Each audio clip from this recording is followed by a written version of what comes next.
শক্তি বাড়িয়ে এগিয়ে আসছে ঘূর্ণিঝড় রেমাল। আজ রাতে মহা বিপদ সংকেত হতে পারে সমুদ্র অঞ্চলে।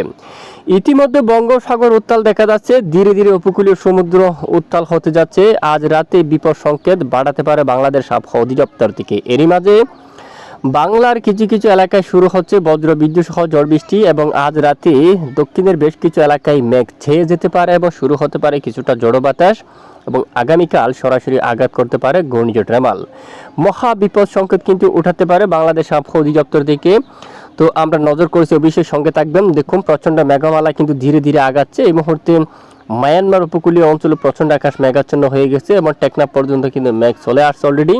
আজ রাতে কক্সবাজার উপকূলীয় অঞ্চল মেঘলা আকাশ হবে, সাথে অনেক এলাকায় হালকা বৃষ্টিপাত শুরু হতে পারে। এবং আগামীকাল ভোর সকালে দেশের উপকূলীয় অঞ্চলে ভারী মেঘ জমবে, ভারী মেঘ প্রবেশ করবে, সাথে শুরু হবে হালকা মাঝারি ধরনের ঝড় বৃষ্টি।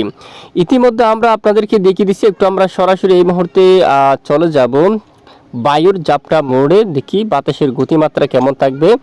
তো আমরা যদি দেখি বায়ুর জাপটা মোড়ে চলে যাচ্ছি, তো দেখুন বর্তমান এই মুহূর্তে যদি আমরা একটু নজর করি, আজকের মধ্যে ঠিক ঘূর্ণিঝড়ে পরিণত হচ্ছে অলরেডি এই মুহূর্তে দেখা যাচ্ছে। তো এটি ধীরে ধীরে দেখুন একটু একটু করে উত্তর দিকে অগ্রসর হয়ে মূলত আগামীকাল থেকে শুরু করে আগামীকাল ভোর সকালে এখানে দেশের উপকূলীয় অঞ্চল শুরু হতে পারে ঝড়ো বাতাস, এবং আগামীকাল 26শে মে গোটা বাংলার এখানে বিশেষ করে দক্ষিণের বেশ কিছু এলাকায় সারাদিন ঝড়ো বাতাস থাকবে।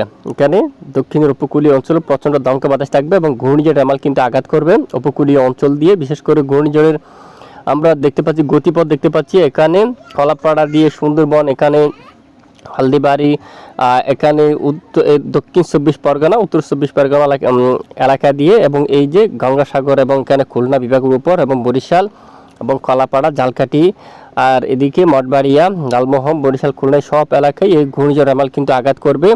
এবং ঘূর্ণিঝড় রেমালের প্রভাব পড়বে কিছুটা চট্টগ্রাম বিভাগের উপর, কিছুটা প্রভাব থাকবে। হাওয়ার দাপট থাকবে কেমন দেখুন। তবে চট্টগ্রাম বিভাগের পাহাড়ি অঞ্চলে তেমন নেই, উপকূলীয় কিছু কিছু এলাকায় প্রায় 70 কিলোমিটার পর্যন্ত সর্বোচ্চ ঝড়ো হাওয়াকারে বাতাস থাকবে। এবং এদিকে কক্সবাজার, কুতুবদিয়া এই অঞ্চলেও প্রায় ঘন্টায় 65 বা 70 কিলোমিটার পর্যন্ত দমকা ঝড়ো বাতাস থাকার সম্ভাবনা রয়েছে আগামীকাল রবিবার 26শে মে নাগাদ।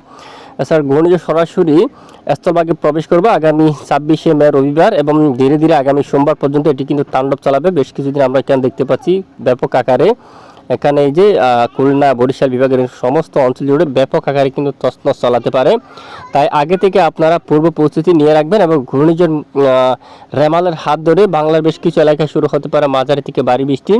ইতিমধ্যে স্যাটেলাইট ইমেজের উপর কিছুটা ঝড় বৃষ্টিপাত কিন্তু শুরু হয়ে গেছে। দেশের একদম দক্ষিণ পূর্বাঞ্চলে কিছুটা বজ্রগর্ভ মেঘ তৈরি হচ্ছে। আজও গতকালের মতো কিছুটা বৃষ্টিপাতের সম্ভাবনা দেখা যাচ্ছে। এরই মাঝে আমরা দেখতে পাচ্ছি যে ওখানে পাহাড়ি অঞ্চলের দিকে বৃষ্টিপাতের কিছুটা সম্ভাবনা রয়েছে।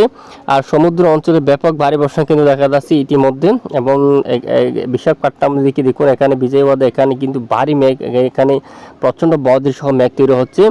এবং এখানে ঘূর্ণিঝড়ের মেঘ কিন্তু ধীরে ধীরে উত্তর দিকে আগাচ্ছে, এবং আজ রাতে দেশের উপকূলীয় অঞ্চলে মেঘ ছেয়ে যাবে, এবং আগামীকাল থেকে মেঘলা আকাশ এবং সাথে হালকা মাঝারি ঝিরিঝিরি বৃষ্টিপাত থাকবে অনেক এলাকা জুড়ে।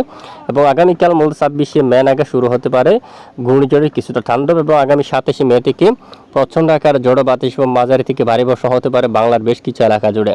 তো আগে থেকে অবশ্যই আপনারা পূর্ব প্রস্তুতি নিয়ে রাখবেন। তো এ হচ্ছে আজকের গুরুত্বপূর্ণ আবহাওয়া রিপোর্ট। এতক্ষণ আমাদের সঙ্গে থাকার জন্য ধন্যবাদ।